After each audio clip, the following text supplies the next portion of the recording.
Muy buenos días, hermanos. ¿Cómo estamos en este día que Dios nos ha dado? Otra oportunidad para adorarle, para vivir en una manera que refleja a Cristo como nuestro Rey. Vamos a orar para empezar la clase de hoy.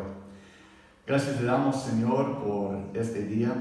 Gracias por despertarnos con un propósito, vivir en una manera que agrada a ti, nuestro Dios. Ayúdanos aún en esta hora a estar atento a tu palabra, para que podamos nosotros así entender tu voluntad para con nosotros.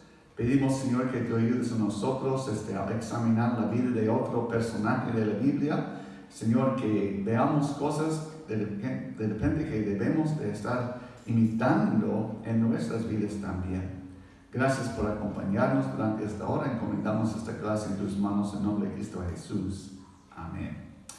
Muy bien, en este día vamos a continuar nuestro estudio de varias personas en momentos de crisis. Es el título de nuestra serie de lecciones y estamos estudiando cómo respondieron los personajes bíblicos a las crisis de la vida. Hemos visto a Abraham, por ejemplo, y su obediencia en medio de la crisis, aún obediencia hasta ofrecer su hijo Isaac para Dios, como demostración de su fe. Vimos la adversidad en la crisis, mirando la vida de José y cómo a pesar de las dificultades de su vida, Dios exaltó a él y él mantuvo su fidelidad a Dios en medio de la adversidad. Con Moisés notamos crisis de decisiones y acciones, y él tenía que depender en Dios. Gedeón, la minoría en medio de las crisis, pero una minoría con Dios siempre es mayoría, ¿no? Hay victoria porque Dios está a su lado. Y hemos visto también a Sansón, al rey Asa, a Elías, Eliseo, y hoy día nos toca ir al libro de Nehemías. Y vamos a estudiar algo de su vida de Nehemías en la lección de hoy. Crisis en tomar decisiones es el título de esta lección 13, crisis en tomar decisiones.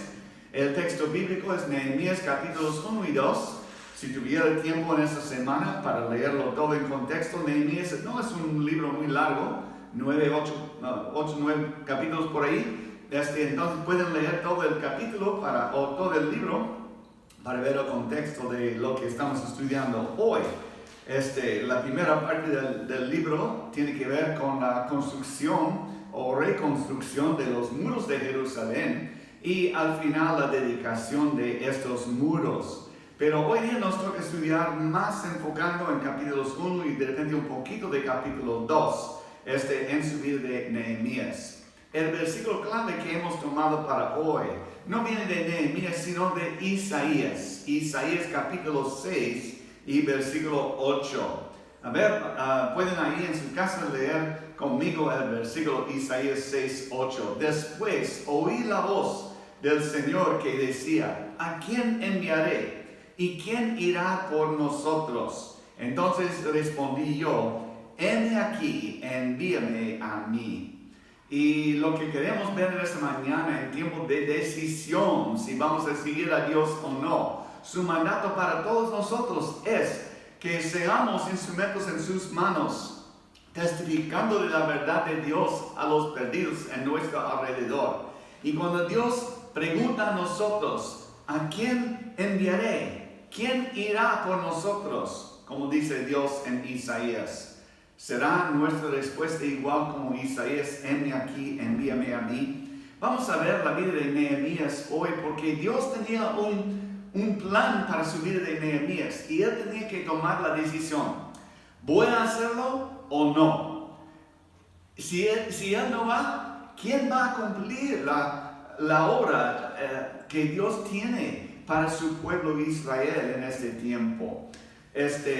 Entonces, notamos como siempre que la fe es la clave para la victoria en medio de las crisis. En todos los ejemplos que hemos estudiado, tenían que ejercitar fe en el Señor Y ahí vieron entonces la mano poderosa de Dios en su lado, ayudándoles. Así es nuestro Dios con nosotros. Tenemos que también poner nuestra fe en Él. Charles Spurgeon, el gran predicador de siglos pasados, dijo de Nehemías: no somos llamados a gobernar como hizo Nehemías con una mano de hierro. Pero ahí en sus hojitas tienen esta parte. Pero debemos ser igual como Nehemías, con una resolución para servir a nuestro Dios, para cumplir su santa voluntad. En otras palabras, Dios nos llama a nosotros a ser personas decididas. Personas decididas. Nunca ha sido fácil la obra de Dios, y en estos últimos meses ha sido aún más y más difícil de servir. Estamos encerrados en nuestras casas, en nuestro lugar de empleo. El enemigo tira sus dardos contra nosotros como nunca y pone trampas en nuestros caminos, pone cosas, obstáculos para que casi es imposible, parece, de compartir el evangelio, pero siempre hay manera, confiando en Dios, ¿no es cierto? El mismo Dios quien hizo posible para Nehemías construir los muros de Jerusalén, obrará en y a través de nosotros también, para terminar nuestra carrera con gozo. Me gusta la manera en que Pablo hace un resumen de su vida, ¿no? De su ministerio para el Señor. Segundo Timoteo capítulo 4, versículos 6 a 8, dice: porque ya estoy para ser sacrificado, y el tiempo de mi partida está cercano. He peleado la buena batalla, he acabado la carrera, he guardado la fe.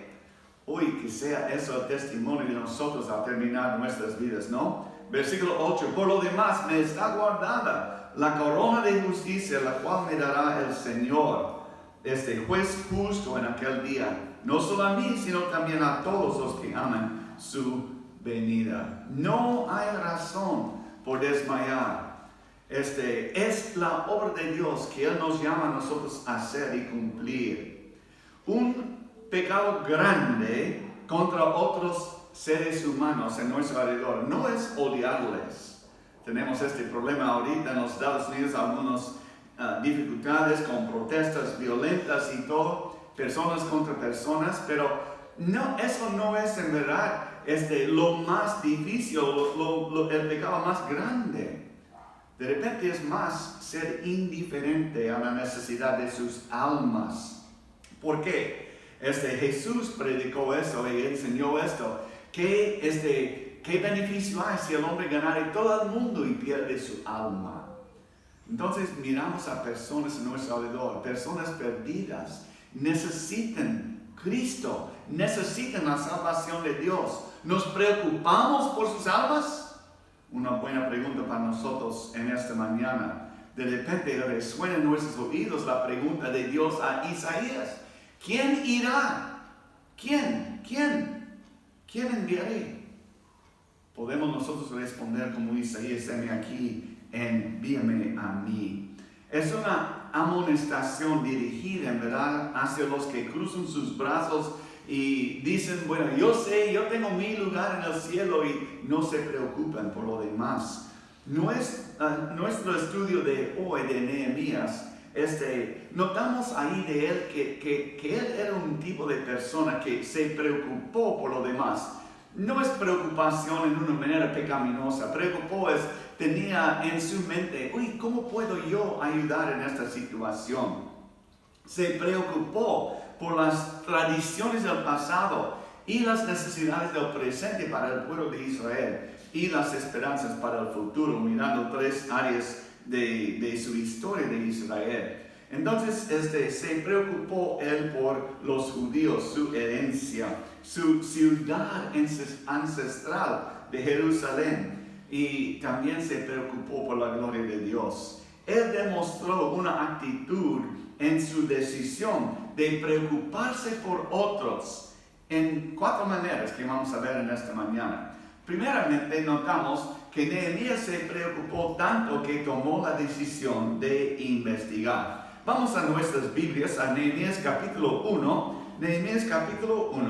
y versículos 1 a 3. Dice: palabras de Nehemías, hijo de Acalías, Aconteció que en el mes Quisleu, en el año 20, estando yo en Susa, capital del reino, que vino Anani, uno de mis hermanos, con algunos varones de Judá. Y les pregunté por los judíos que habían escapado, que habían quedado de la cautividad, y por Jerusalén. Y me dijeron, el remanente, los que quedaron en la cautividad, allí en la provincia, están en gran mal de afrenta, y el muro de Jerusalén derribada, y las puertas, sus puertas quemadas a fuego. Cuando oí esas palabras me senté y lloré e hice duelo por algunos días, y ayuné y oré delante de Dios de los cielos. Notamos aquí primeramente, describe en esos primeros versículos, su identificación, su identidad de Nehemías, Él era hijo de, dice, Acalías, para distinguirle de otros judíos con el mismo nombre, Nehemías. Es interesante que el nombre Nehemías significa el Señor nos ha consolado, y en un sentido, con la decisión que tomó Nehemías para poner manos a la obra para Dios, en verdad era una consolación para el pueblo de Israel, para el pueblo de Dios. También notamos que él era judío, era uno del remanente de los judíos que habían, tenemos que entender que un remanente de los judíos habían vuelto a su tierra, pero Nehemías escogió quedarse en Persia en su posición en el palacio. Su ocupación de Nehemías notamos, Dios tenía una obra para Nehemías en Persia.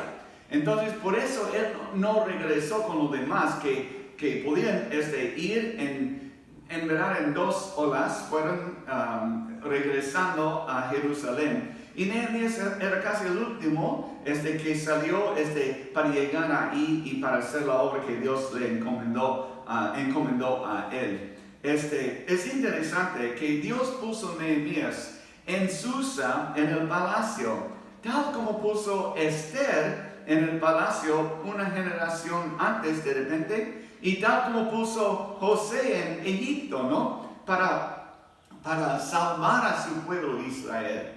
¿Recuerda José al final de su vida cuando murió su padre y sus hermanos querían de repente pensar, él va a hacer daño contra nosotros ya que ha muerto nuestro padre?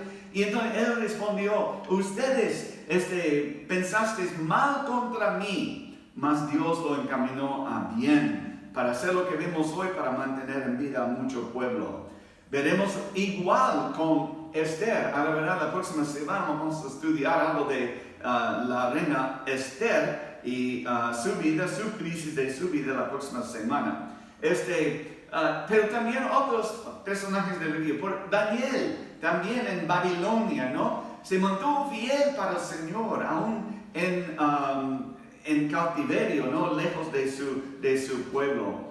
Era un día normal cuando Nehemías encontró a Anani y esos otros judíos que llegaron a él con una noticia, ¿no? Es interesante que grandes eventos que a veces cambian la vida suceden en un día normal como cualquier otro, en tiempo normal. Por ejemplo, Moisés apacentando las ovejas ahí en el desierto. Ahí un día normal cuando de repente prende en fuego un arbusto, una zarza, y no se consume, pero ahí está y Dios habla de esa zarza. David, llamado también de apacentar ovejas, ahí en el campo, y recibe la llamada, hay que venir porque el profeta Samuel está aquí. Y Samuel resulta que él ungió a David como el siguiente rey de Israel. Pedro, Andrés, Jacob, y Juan, pescando, ¿no? Ahí un día normal. Cuando viene Jesús y dice, sígueme. Y ellos salieron de sus barcos, de sus redes, para seguir a Cristo. Hay que estar atento a Dios en cualquier lugar. Su ocupación de Nehemías, como ahora vemos aquí, notamos que su ocupación era copero. Trabajó en Susa, a ver, vamos a adelantar uno más ahí. Era copero del rey. Trabajó en Susa, el capital del reino, y era copero de Artajerjes, el reino de el rey, perdón, de Persia. Probó esta ocupación, en verdad un poquito peligroso. No sé si yo quería tal trabajo o no, pero él tenía que probar la comida del rey y tomar un poquito de su bebida del rey antes de ofrecer al rey, porque si él muera, entonces eso no va a servir al rey, porque es envenenado, ¿no? Envenenada la comida o la bebida, ¿no? Y entonces, no sé, en verdad para mí no me agrada tanto esta ocupación, pero eso era su ocupación de él, para asegurar que no fue dañado, ¿no? El rey. Y él ocupó, era una posición muy importante en la presencia del rey, ¿no? Notamos una cosa más de él, no solamente su identidad, y también su ocupación, pero su apariencia de Nehemías. Tenía que ser de buen parecer, porque se paraba en la misma presencia del rey. Tenía que entender, en verdad, todos los procedimientos del corte y tener la habilidad de hablar directamente con el rey. Eso es una posición muy alta, ¿no? Muy importante, y así ocupó él, siendo un judío, un esclavo del reino de Persia. Tenía esta posición. Por tener acceso al rey, él era un hombre de mucha influencia, ¿no? Y por ser judío, tener tal posición habla bien de su carácter, su habilidad de Nehemías. Ahora, notamos en esos versículos que hemos leído su encuentro de Nehemías con Hanani, su encuentro con él. Dice ahí un día normal cualquier. Dice versículo 2, que vino Hanani, uno de mis hermanos, con algunos varones de Judá. Su encuentro de Nehemías con Hanani. Preguntó a Hanani por el remanente en Jerusalén. Es decir, muchas personas, no muchas, pero un grupo de personas regresaron a Jerusalén. Unos 14 años, estamos ahora después de que Esdras llevó un grupo de judíos regresando a Jerusalén. A veces tenemos temor de preguntar cómo están otros, porque la respuesta de repente nos obliga a hacer algo, a actuar algo en su favor. Pero Nehemías se preocupó tanto, estando lejos de su pueblo, se preocupó por ellos, ¿no? Quería en verdad escuchar cómo ellos, qué era su situación de ellos ahí en Jerusalén. Y cuando de veras nos preocupamos por alguien, vamos a querer escuchar la verdad, aunque de repente aún puede causar dolor o demanda de nosotros actuar. Debemos estar atentos a las necesidades de otras personas. Entonces, él preocupó por sus hermanos judíos en Jerusalén. Y escuchó 3 malas noticias de parte de Hanani, ¿no? Versículo 3, encontramos ahí estas 3 noticias que dio Hanani y los otros judíos a Nehemías. Primeramente, me dijeron, dice, el remanente, los que quedaron de la cautividad, ahí en la provincia, están en gran mal y afrenta. Un grupo de como 50,000 judíos regresó después de 50 años con el propósito de construir el templo y la ciudad. Pero en estos 20 años no terminaron, casi 20 años no terminaron por causa de la oposición de las personas de su alrededor. Los muros y las puertas no llegaron a ser reparadas ahí en el pueblo de Jerusalén. Entonces también mencionaron esto, la ruina de la ciudad y los muros. Babilonia destruyó la ciudad en 586 después de Cristo. Y entonces cuando llegó ese tiempo de Nehemías, todavía no había sido reconstruido el pueblo de Jerusalén, la ciudad de Jerusalén. Y de repente la cosa un poquito más triste para Nehemías era esto: el reproche de todos alrededor en vez de la gloria anterior de este lugar. Jerusalén, la ciudad principal de los judíos, una ciudad donde estuvo el templo y la gloria, la gran gloria de Dios habitó sobre esta ciudad y sobre su templo en esta ciudad. Y ahora todos en alrededor se burlan.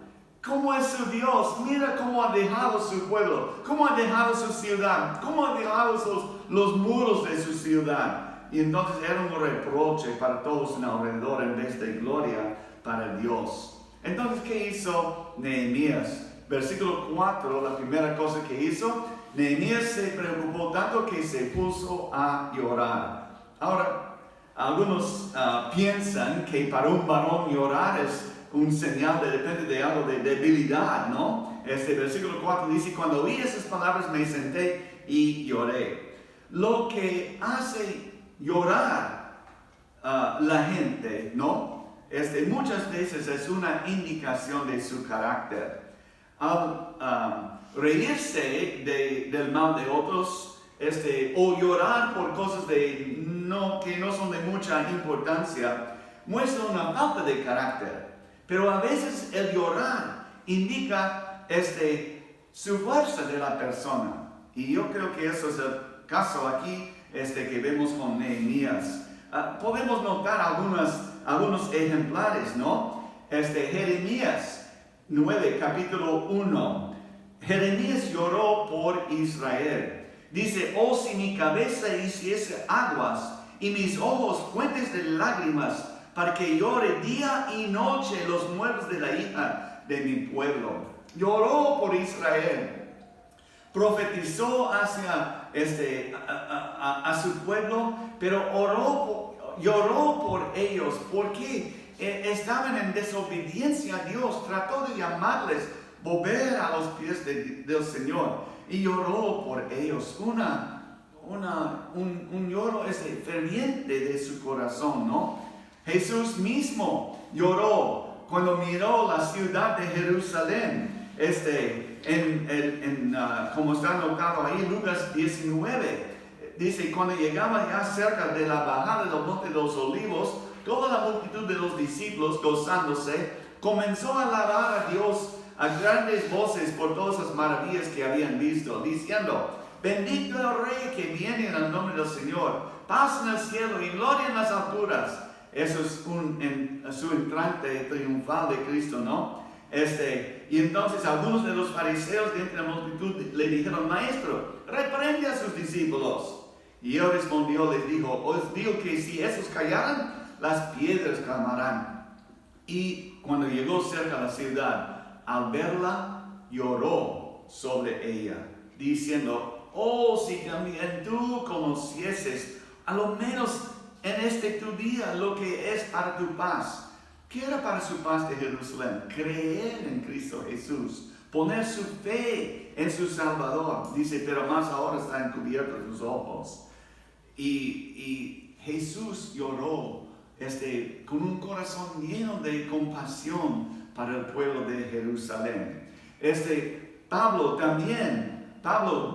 lloró con fervor en cuanto a su servicio al Señor. Hechos capítulo 20, pueden leerlo ahí mientras que estoy leyendo en voz alta. Vosotros sabéis cómo me he comportado entre vosotros todo el tiempo desde el primer día que entré en Asia, sirviendo al Señor con toda humildad y con muchas lágrimas y pruebas que me han venido por las acechanzas de los judíos.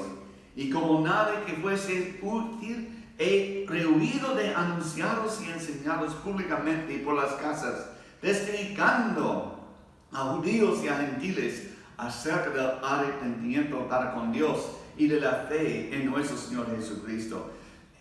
Su fervor de Pablo era de llorar por los judíos y los gentiles. Dice: con muchas lágrimas he hecho mi trabajo, he hecho mi obra para el Señor. ¿Cuándo es la última vez que hemos llorado por la salvación de un ser querido, de repente de nuestra familia, un vecino que no conoce al Señor. Nosotros también debemos de estar de rodillas llorando por las almas de las personas perdidas. Al recibir una carga, del Señor, no debemos tratar de escaparlo. Y entonces el libro de Nehemías empieza entonces su primera respuesta al escuchar la noticia es llorar, ¿no? Y el libro de Nehemías va a empezar, notamos que empieza con lágrimas, pero va a terminar con gran gozo, Antes de pasar al siguiente punto nomás, quisiera leer de Salmo 126, versículos 5 y 6. Los que sembraron con lágrimas, con regocijo segarán.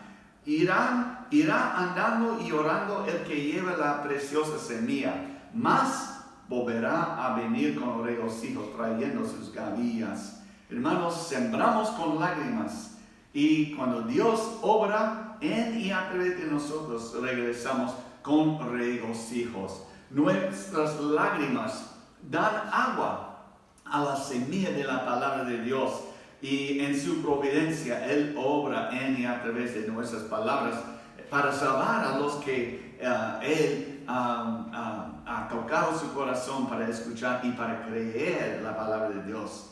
Nehemías entendió que alguien tenía que ir para ayudar a Jerusalén, para rescatar a Jerusalén. En un sentir, escuchó la misma palabra de Isaías. ¿Quién irá? Nehemías. ¿Has escuchado la necesidad? ¿Por qué no vas tú? ¿Es mi responsabilidad? De repente sí puedo hacerlo, ¿no? Y entonces, enseguida lo que hizo él, mira versículo 5. Y dije, te ruego, oh Jehová, Dios de los cielos, fuerte, grande y temible, que guarde el pacto y la misericordia a los que aman y guarden sus mandamientos.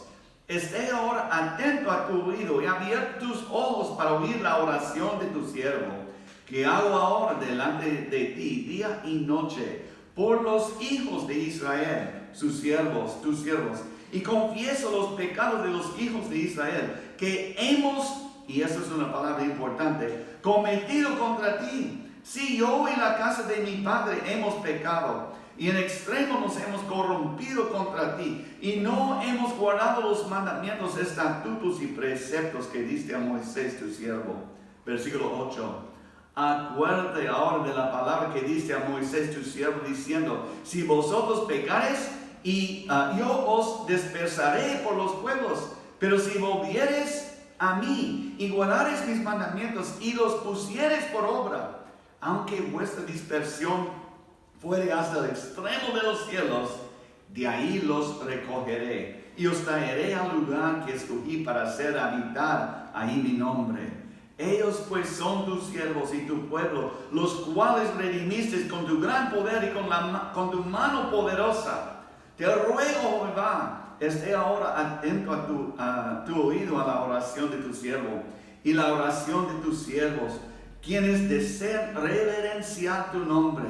Concede ahora buen éxito a tu siervo y dale gracia delante de aquel varón, porque yo servía del copero del rey. La gracia quería para el favor del rey, para dejarle poder regresar a Israel. Entonces Nehemías se preocupó tanto que tomó la decisión de orar. Y en este libro, 12 veces en este libro hay varias oraciones, capítulo 2, 4, 4, así. Al leer todo el capítulo o el libro de Nehemías vas a encontrar como 12 oraciones, 12 veces. Entonces, importante en la obra de Dios es la oración. El libro de Nehemías empieza no solamente con lágrimas y termina con regocijo, pero empieza con oración, pero también va a terminar con oración. Acción de gracias para la obra de Dios en su medio de ellos. Toda decisión que tomamos debemos bañar con la oración, es cierto. Ahora, la intercesión de Nehemías tomó en verdad lo que llamamos la capa de la oración, Y notamos, la primera cosa es que hizo confesión. Y noté en la lectura, en versículo 6, la palabra hemos cometido, y versículo 7 también, nos hemos corrompido. La idea es esto, Nehemías incluyó a sí mismo, hemos ofendido a Dios, ¿no? Y entonces la confesión no es solamente la confesión de ellos que han pecado, pero todos hemos pecado y tenemos que confesar a Dios. Hermanos, esta capa de oración, 4 aspectos de oración, deben ser parte de nuestras oraciones siempre. Debemos de entrar en su presencia de Dios con confesión. Para que Dios escuche lo demás de nuestra oración, tenemos que tener corazón limpio, ¿no? Para que Él puede escuchar y podemos así entrar en su presencia con nuestras peticiones después, ¿no? En segundo lugar, adoración. Habla de Dios de los cielos, ¿no? Hemos pecado contra ti. Tú eres grande Dios con su mano poderosa. Ahí adora a Dios. Adoración es también una parte importante de nuestra, o debe ser una parte importante de nuestra oración. Después, petición. Especificó las necesidades. Mire mi pueblo, los muros son derribados ahí. Las casas necesitan ser reconstruidas. Dios, eso es la situación. Dios ya sabía, pero quería escuchar de sus palabras de Nehemías, ¿no? Sus peticiones. Ahí dice Jeremías 33:3, clama a mí, tiene necesidad, clama a mí, yo te responderé, es la promesa de Dios en Jeremías 33:3. Y al final, acciones de gracias. Dios, has obrado, reconozco tu mano poderosa en el pasado y sé que vas a obrar conforme a tu voluntad en esa situación también. Hermanos, 4 áreas de oración que deben ser parte de nuestras vidas también. La confesión, la adoración, la petición y también acción de gracias. Eso también es lo que implica, o lo que dice, ¿verdad? Filipenses capítulo 4. Si quieren ir un ratito, rapidito conmigo también. Filipenses capítulo 4, y versículo 6. Dice, por nada estéis afanosos, sino sean conocidas vuestras peticiones delante de Dios. Dice, en toda oración y ruego, con acción de gracias. Delante de Dios, reconocerle, adorarle, ¿no? Peticiones también, con acción de gracias. Y la paz de Dios que sobrepasa todo entendimiento, guardará vuestros corazones y vuestros pensamientos en Cristo Jesús. La oración tiene que tener estos aspectos, ¿no? Una oración eficaz, confesión, adoración, petición y acción de gracias. Nehemías entonces en versículo 5 empezó con adoración a Dios. Mira lo que dice ahí al principio. Te ruego, oh Jehová, Dios de los cielos, reconoce, ¿no? A Dios, Dios de los cielos, tal como Jesús hizo en su modelo de oración. Padre nuestro que estás en los cielos, santificado sea tu nombre, ¿no? Así podemos entrar en la presencia de Dios también. No simplemente repitiendo algunas palabras memorizadas, ¿no? Pero de corazón, Dios, grande eres tú para conmigo. Adorarle en nuestra oración. Continuó Nehemías con su confesión incluyendo a sí mismo. Estaba en ruinas Jerusalén por el pecado de Israel contra Dios. Dios había prometido bendición para ellos. Si ellos obedecieron a Él, pero castigo también, una dispersión si no obedecieron a Dios. También prometió perdonar a ellos si ellos reconocieron su pecado y volvieron a los pies del Señor, ¿no? Incluyó Nehemías a sí mismo en su confesión. También hizo peticiones. Pido perdón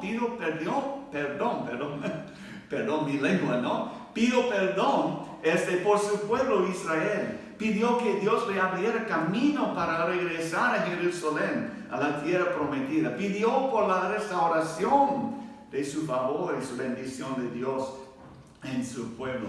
Y terminó en versículos 10 y 11 con una expresión de gratitud a Dios. Demostró su confianza en el poder de Dios, en su fidelidad de Dios y su confianza que Dios iba a levantar a otros con Nehemías para hacer sus obras. Entonces, eso es además lo que hizo Nehemías. Nehemías, como un gran líder, animó a otros también a poner manos a la obra. No es la obra de uno solo cumplir el mandato de Dios, ¿no? El mandato, por ejemplo, lo que llamamos la gran comisión de Mateo capítulo 28, es ir por todo el mundo. ¿Quién? Es un mandato, es para todo creyente, todo discípulo de Cristo Jesús. Ir por todo el mundo y predicar el Evangelio. No es obra de una sola persona, es obra del pastor para hacerlo. No, para todos. Debemos compartir el Evangelio con nosotros, con los demás, los que son perdidos, ¿no? Demostró Nehemías confianza que Dios iba a hacer una obra, una gran obra en su corazón, aún del rey, para ayudarles. Mira la última parte ahí, darle gracias delante de aquel varón, es decir, delante del rey, porque yo serví de copero. La gracia, quiso favor con el rey. Ahora, para un siervo, un esclavo del rey, para pararse ante del rey, nunca podía llorar, nunca podía tener de semblanza caída delante del rey, tenía que aparecer, dar gozo, traer gozo al rey y nada de tristeza en su presencia, ¿no? Y entonces, mira lo que dice el capítulo 2. Sucedió en el mes de Nisan, en el año 20 del rey Artajerjes, que estando yo ya el vino delante de él, tomé el vino y lo serví al rey. Y como no había estado antes triste en su presencia, me dijo al rey: ¿por qué está triste tu rostro? Pues no estás enfermo. No es esto sino que quebranto de tu corazón. Entonces temí en gran manera. ¿Por qué? Porque la regla mayor, estar triste en la presencia del rey, significó la muerte para tal esclavo, tal siervo. Y entonces tenía temor. Uy, ¿qué va a suceder? Pero porque el rey le preguntó lo que sucede, él entonces compartió su corazón con el rey y su carga para su pueblo de Israel y para la ciudad de Jerusalén. Y lo que hizo él, notamos una procesión aquí. Se sentó y oró. Se arrodilló y oró a Dios, pero después se levantó para trabajar para el Señor. Reconoció que Dios estaba a su lado. Ahora, al compartir eso con el rey, el rey está contento y aún da materiales para la construcción. Manda con Nehemías materiales y cartas de permiso para pasar toda la ruta del camino hacia Jerusalén. Y es en verdad, en un sentir, un rey pagano dando una bendición a la obra de Dios, ¿no? Que iba a hacer Nehemías. Entonces Nehemías se preocupó tanto que se hizo voluntario. Él sí respondió: heme aquí, Dios, envíame a mí. Ahora, Dios usa a los hombres para hacer su voluntad. Y al estar orando, Dios a veces pone en nosotros, de repente, una persona perdida en su pecado, ¿no? Yendo al infierno por no creer en Jesús. Y Dios a veces pone a esas personas en nuestro corazón y ahí oramos por ellos y trabajamos para ganar a esa persona para Cristo. Bueno, para Nehemías era una obra de construcción, pero de todos modos Dios puso eso en su corazón, mostró a él su voluntad. Dios nos dice qué hacer y cuándo hacerlo y cómo hacerlo, y promete estar siempre con nosotros. Recuerda el mandato que notamos de Mateo 28, ir por todo el mundo, y dice la última parte: he aquí estaré con vosotros, ¿no? Eso es la promesa de Dios. Ahora, de Nehemías podemos preguntarnos: ¿por qué preocuparse de un remanente de personas, de gente, cientos de millas de distancia de él. No era culpa él completamente, ¿no? Que sus antecedentes pecaron contra Dios y cosecharon el castigo merecido de su pecar, ¿no? Dios les llevó en cautiverio. Nehemías fue el hombre de Dios, en verdad, que Dios escogió para hacer su obra. El copero del rey tenía que sacrificar la comodidad de vivir en el palacio, la seguridad del palacio, la seguridad de un lugar donde descansar y la comida, todo provisto por Dios en ese lugar lejano. Y tenía que dejar esto para los peligros del viaje, para los peligros y aún la burla de las personas alrededor de Jerusalén. Y lo bonito es, si pueden saltar conmigo, capítulo 6 de Nehemías. Nehemías capítulo 6 y versículo 15. Fue terminado pues el muro el 25 del mes de Elul en 52 días, ¿no? Vemos que en 52 días terminaron la obra que Dios había dado, restauraron las puertas y se regocijaron por la mano fiel de su Dios. Empezó con uno, quien se preocupó por lo demás. Dios todavía busca a personas como Nehemías, como un Esther, como Pablo, como Cristo, quien dio su vida por nosotros. El Hijo del Hombre no vino para servir, para ser servido, sino para servir y dar su vida en el rescate por muchos, por nosotros. Entonces, Dios todavía busca personas como ellos que investigan en verdad las necesidades, oran para la ayuda de Dios y se ofrecen voluntariamente para hacer la obra de Dios. Hay campos blancos para la cosecha, pero faltan obreros. Entonces aquí viene la pregunta para nosotros. ¿Qué harás tú por Cristo? Termino con una historia breve nomás. Un amigo mío me contó la historia de su padre, quien era soldado en la Segunda Guerra Mundial.